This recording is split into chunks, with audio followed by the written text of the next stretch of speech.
Assalamualaikum warahmatullahi wabarakatuh. Innal hamdalillah nahmaduhu wa nasta'inuhu wa nastaghfiruhu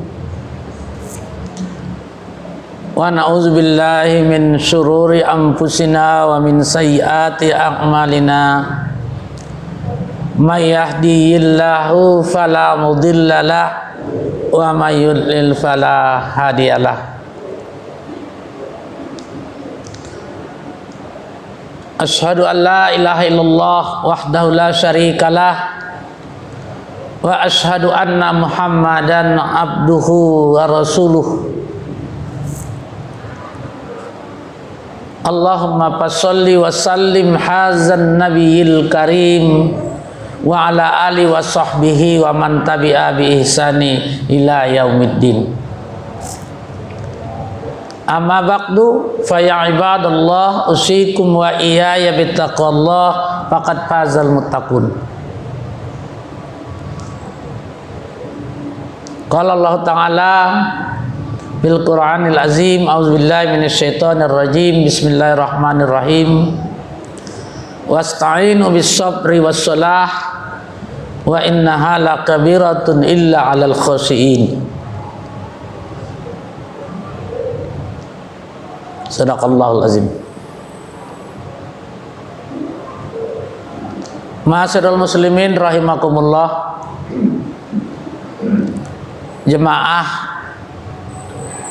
salat Jum'ah yang dimuliakan Allah Subhanahu wa taala.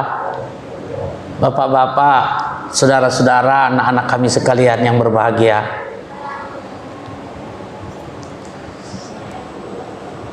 Alhamdulillah kita dalam keadaan sehat walafiat, bisa beraktivitas, bisa datang ke masjid atau kegiatan-kegiatan yang lain.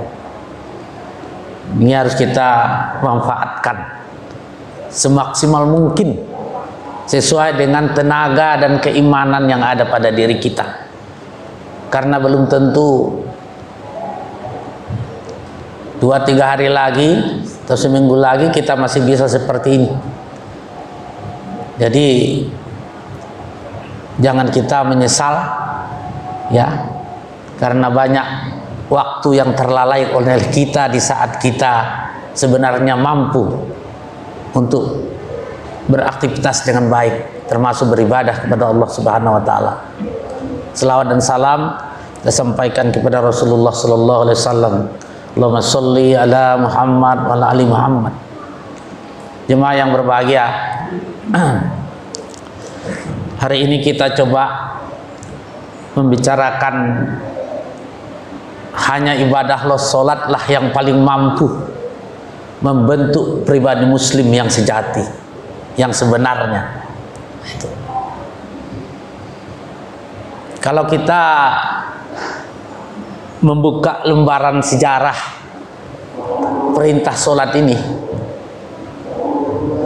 memang sholat ini dari segala segi istimewa dibandingkan dengan ibadah-ibadah lain.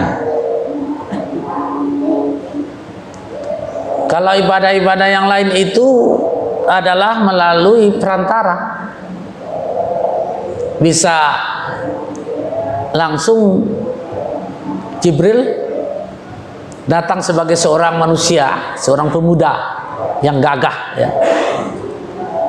atau melalui mimpi Rasulullah sallallahu alaihi wasallam.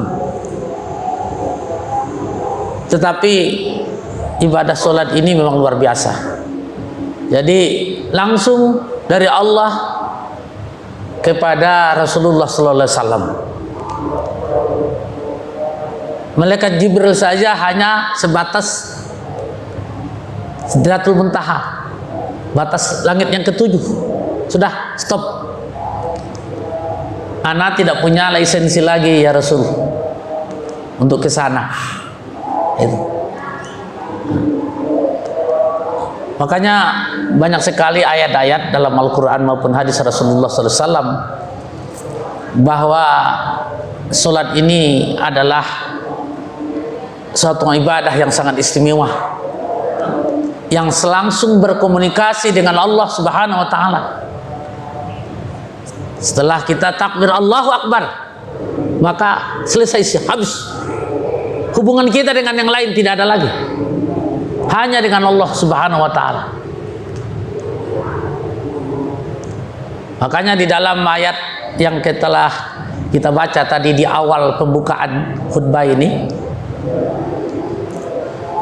kata Allah, auzubillahi minasyaitonir rajim, wasta'inu bis-sabri was-salah wa innaha lakabiratun illa halal khashiin.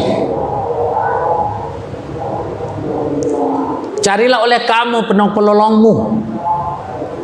Pertama, memperbanyak sabar.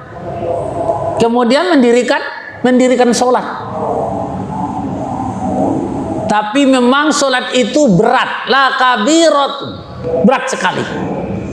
Illa alal khusyin, kecuali bagi mereka yang khusyuk. Siapa itu? Allazina yazunnuna annahum mulaqu rabbihim wa annahum ilaihi raji'un. Orang-orang yakin bahwa dia akan kembali kepada Allah, bertemu dengan Allah, dan dia yakin bahwa saatnya tiba akan kembali kepada Allah Subhanahu wa taala. Jadi orang-orang yang merindukan bertemu dengan Allah itulah orang-orang khusyuk itu. Kalau kita tidak ada mendambakan itu, maka sholat itu tidak banyak maknanya kepada kita. Tidak banyak maknanya. Makanya jangan heran kalau orang banyak berargumentasi, apalagi mereka-mereka yang liberal pemikirannya. Sholat banyak orang sholat Islam. Masjid katanya penuh tiap Jumat. Azan berkumandang 5 kali sehari semalam. Tapi kejahatan di Indonesia banyak. Orang Islam lagi yang banyak melakukan. Kata-kata orang liberal yang selalu mendiskreditkan orang-orang Islam ini. Itu berarti apa? Berarti tidak ada jaminan 100% orang sholat itu benar.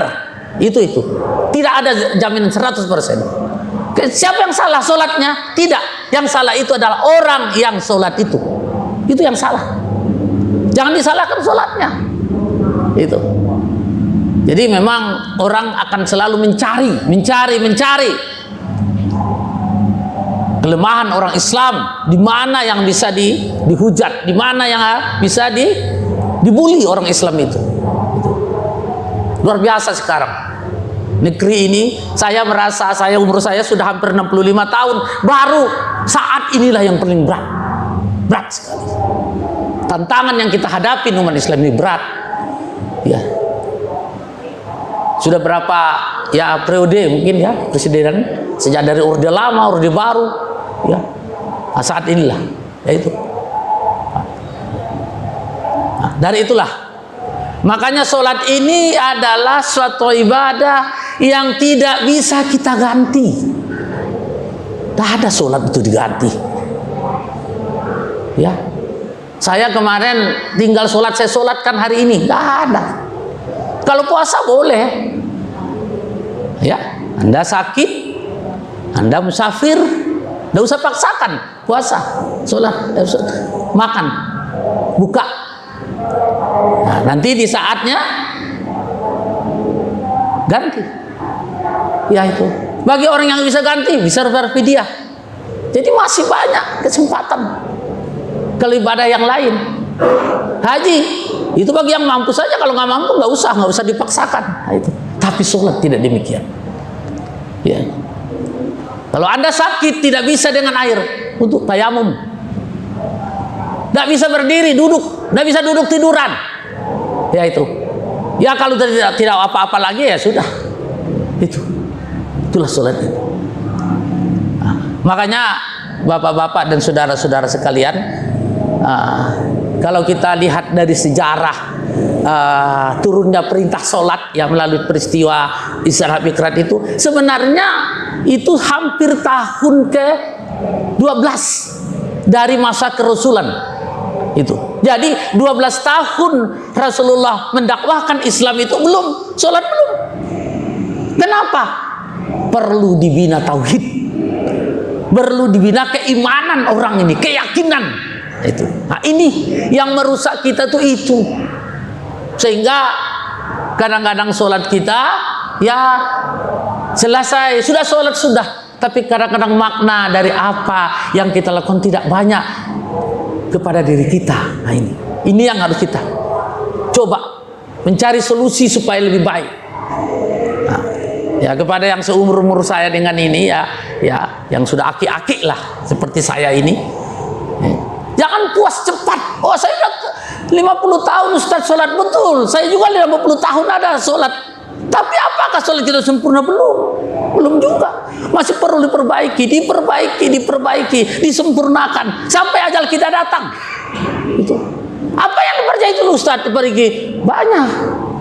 Waktunya. Ya. Waktunya benar-benar kita disiplin dengan waktu sholat. Sholatu fi waktuha. Ya, sholat itu ada waktunya dia. Zuhur itu kan panjang, betul. Tetapi sholat itu adalah di awal waktu. Kemudian pemahaman kita juga. Setan itu sejak kita takbir sudah mulai takbir, sudah mulai dia bergerak. Apa yang kita tidak ingat selama ini, ingat semua itu. Yang 50 tahun aja masih ingat semua. Kalau udah takbir, itu adalah kejelian dari setan. Kenapa saya setelah takbir banyak pikiran saya kemana-mana, yang saya tidak ingat dulu ingat semua? Karena itu setan mengalihkan pikiran kita agar komunikasi dengan Allah kita, hubungan kita dengan Allah terganggu dengan itu. Nah, makanya perlu konsentrasi sholat ini. Ya. Bagaimana caranya mengkonsentrasikan? Pertama, waktunya. Tidak akan mungkin orang sholat khusyuk kalau sholat itu sudah di akhir. Tidak mungkin. Kalaupun ada orang ya mencari alasan itu hanya karena ya tidak mau kalah, ya dikatakan dia sholatnya di akhir waktu. Itu nggak mungkin. Kalau sholat zuhur kita sudah jam ya 2:30, sebentar lagi sudah asar, nggak mungkin khusyuk itu dapat. Kemudian apa? Pemahaman kita terhadap yang kita baca itu. Kita paham, dah harus detail gitu. Tapi kita sedikit tahulah. Kita sedikit tahu. Oh, saya baca ayat, ya sedikit saya ngerti. Oh, qul huwallahu ahad. Oh, ini adalah salat tauhid. Nah, ini soal tauhid ayat ini. Ya, mengesahkan Allah. Nah, itu. Tapi tidak usah dibaca, di benak kita saja. Itu. Supaya apa? Supaya konsentrasi kita penuh dengan itu. Nah, seperti itu. Nah, bagi bapak-bapak ya seperti saya ini ya berjemaah di masjid, ya. Nah, berjemaah di masjid kalau tidak uzur, ya. Kalau tidak uzur, tidak ada ya bahaya di jalan, keamanan terjamin, ya itu ya. Nah, itu karena kayak sholat ya ada beberapa juga alasan tidak harus ke masjid. Misalnya terjadi hujan besar, angin yang besar berbahaya ke masjid, tidak usah di masjid. Atau uzur, sedang sehat ya udah di rumah gitu. Tapi kalau kita seperti sekarang dalam keadaan sehat, maka tidak ada tempat bagi kita untuk sholat jemaah kaum laki-laki ini kecuali apa? Masjid. Di dalam sejarah dulu, kenapa Umi Maktum itu di dalam riwayat itu menulis mengikat tali dari pintu masjid ke rumahnya, yang dijadikan tiap hari tali itulah sebagai pemandu dia. Karena kata Rasulullah wajib bagi dia ke masjid karena dia dengar azan itu. Tuh, yang buta itu kan matanya yang nggak melihat, pendengarannya bagus. Tadi dia bertanya kepada Rasulullah, Anda tidak ada kemudahan buat saya? Ya kamu dengarkan, pendengarmu bagus tetap sama, maka dibuat tuh sampai ajal datang itu. Nah, kita yang sehat walafiat ini sempurna, mata bagus, telinga bagus, kaki bagus, semuanya bagus, badan sehat, rezeki ada, malas kadang-kadang kita ke masjid. Ya termasuk saya. Saya tidak menyalahkan orang, termasuk diri saya. Saya juga bukan mampu saya selama sebulan penuh ke masjid saya. Ada juga hal-hal yang ketinggalan. Ya kadang-kadang hanya masalah-masalah yang sepele, kadang-kadang tamu datang tidak tahu, juga kadang-kadang ya itu ada yang datang tuh baru 5 menit duduk azan, kita meninggalkan dia bagaimana? Diajak sholat kita yang disuruh ke masjid, Wah Ustaz, saya di sini aja. Astagfirullah. Ya itu. Kadang-kadang ada seperti itu. Atau kesibukan lainnya. Seperti saya karena guru mengajar, waktunya tanggung. Itu kadang-kadang ada saja. Ya disitulah.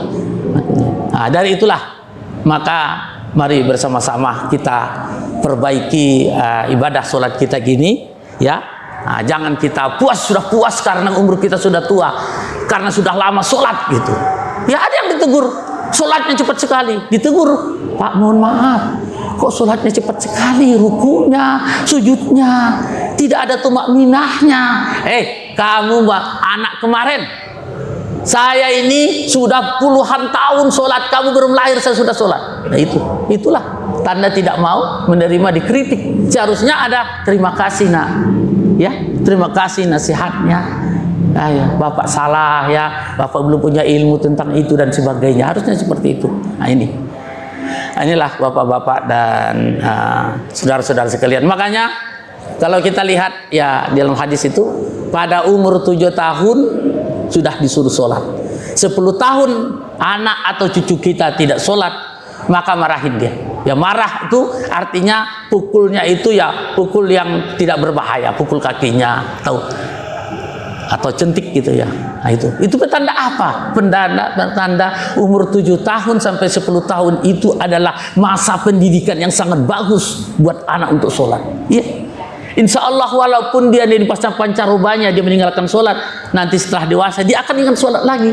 Kalau pada umur 7 sampai 10 tahun itu rutin dia sholat. Nah itu. Kemudian dalam Quran coba lihat, coba baca saja. Itu nasihat-nasihat Luqmanul Hakim kepada Adnan, coba. Ya bunayya aqimis shalah wa'mur bil ma'ruf, itu. Wanha 'anil munkar wasbir 'ala ma asabak. Hai anakku, dirikan sholat, kerjakan yang baik, jauhi yang mungkar, dan banyak bersabar. Itu nasihat-nasihat daripada Luqman Hakim. Padahal kita tahu Luqman itu adalah ya orang biasa, ya mungkin apa dia setaraf Nabi ya, Rasul enggak. Ya pas setaraf Nabi, yang jelas dia diabadikan oleh Allah di dalam Al-Qur'an sampai ada surat Luqman. Bayangkan surat Luqman itu. Nah ini nasihat-nasihatnya di sana itu. Salat itu. Nah ini kepada kita bersama bapak-bapak dan saudara-saudara sekalian, ini sekarang banyak orang Islam itu yang takut, apalagi mereka yang punya kedudukan rapat, Allahu Akbar, banyak tidak berani sholat. Kenapa? Takut dikatakan ya tidak toleransi. Coba bayangkan, kenapa nggak sholat tadi Pak? Aduh, itu gimana ya, lagi rapat, nanti diberitahu saya tidak toleransi. Coba tuh, ini memang luar biasa sekarang kejahatan yang dilakukan orang terhadap orang Islam ini, sehingga semakin menjauh kita daripada ajaran Islam. Coba, sholat saja sudah takut tepat waktu. Nah itulah. Maka ini harus kita ya perbaiki, jangan sampai hendaknya kebiasaan salah-salah ini turun kepada keturunan-keturunan kita, anak cucu kita di belakang hari. Barangkali ya inilah yang dapat saya sampaikan pada kesempatan khutbah hari ini. Mari kita tingkatkan hiroh dan semangat kita ya untuk menegakkan sholat ini. Ya kita bersemangat untuk memperbaiki sholat kita, ya meningkatkan kehusukan kita. Itu insya Allah kehusukan itu akan bertambah dikala kita semakin dekat dengan Allah, semakin sedikit kita mengerjakan hal-hal yang dilarang oleh Allah. Nah itu. Tapi kalau pekerjaan sehari-harinya banyak menyalahi ya perintah Allah, ya tidak akan dapat sholat itu dengan baik. Karena orang-orang berdosa itu tidak mungkin ya bisa dekat dengan Allah Subhanahu wa taala. Yang husuk itu ada apabila orang dekat dengan Allah, yakin dia kembali kepada Allah Subhanahu wa taala. Yakin dia bahwa nanti saat nanti ada kebahagiaan dan kesenangan yang tidak bisa diutarakan di dunia ini, dan dia yakin ada azab yang sangat berat juga yang tidak pernah dia temui di atas dunia ini. Barakallahu li wa lakum fil Qur'anil azim wa nafaqni bi iyyakum bi zikril hakim fa taqabbal minni wa minkum bima fihi min ayatil zikril hakim innahu wal ghafurur rahim.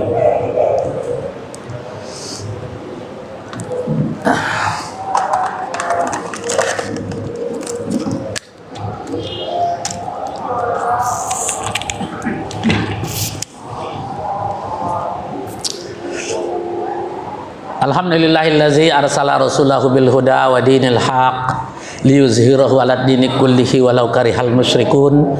Asyhadu an la ilaha illallah wahdahu la syarikalah, asyhadu anna Muhammadan abduhu wa rasuluh. Allahumma shalli wa sallim hazan nabiyil karim wa ala alihi washabihi wa man tabi'a bi ihsan ila yaumiddin. Amma ba'du fa ya ibadallah usikum wa iyaya bittaqwallah faqad fazal muttaqun. Qala Allah taala fil Qur'anil azim, auzubillahi minasyaitonir rajim, bismillahirrahmanirrahim, wal 'ashri innal insana lafi khusr illal ladzina amanu wa 'amilus sholihat wa tawassaw bil haqq wa tawassaw bis sabr. Demi masa Allah bersumpah, demi waktu asyar, waktu sudah senja, sebentar lagi malam dan gelap. Artinya kita sebentar lagi sudah akan masuk ke dalam kubur gelap. Itu.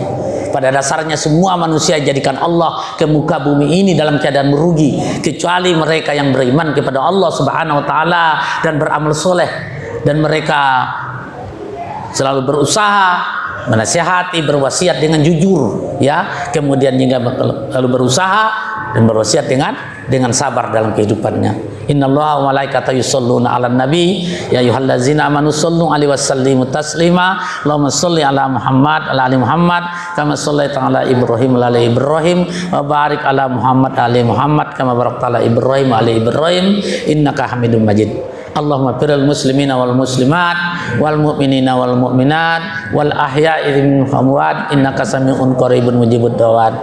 Rabbana zulamna anfusana wa illam taghfir lana wa tarhamna lanakunanna minal khosirin. Rabbana la tuzigh qulubana ba'da idh hadaitana wa hab lana min ladunka rahmatan innaka antal wahhab. Allahumma fir lana dzunubana wa liwalidaina warhamhuma kama rabbayana shighara. Allahumma arinal haqqa haqqan warzuqna ittiba'a wa arinal batila warzuqna tinaba. Rabbana atina fid dunya hasanah wa fil akhirati hasanah wa qina azabannar. Subhana rabbika rabbil izzati amma yasifun wa salamun alal mursalin walhamdulillahi rabbil alamin. Innallaha ya'muru bil adli wal ihsan wa ita'i fakhsara bakum lal qantarun wa lasullahi akbar. Aqimis shalah.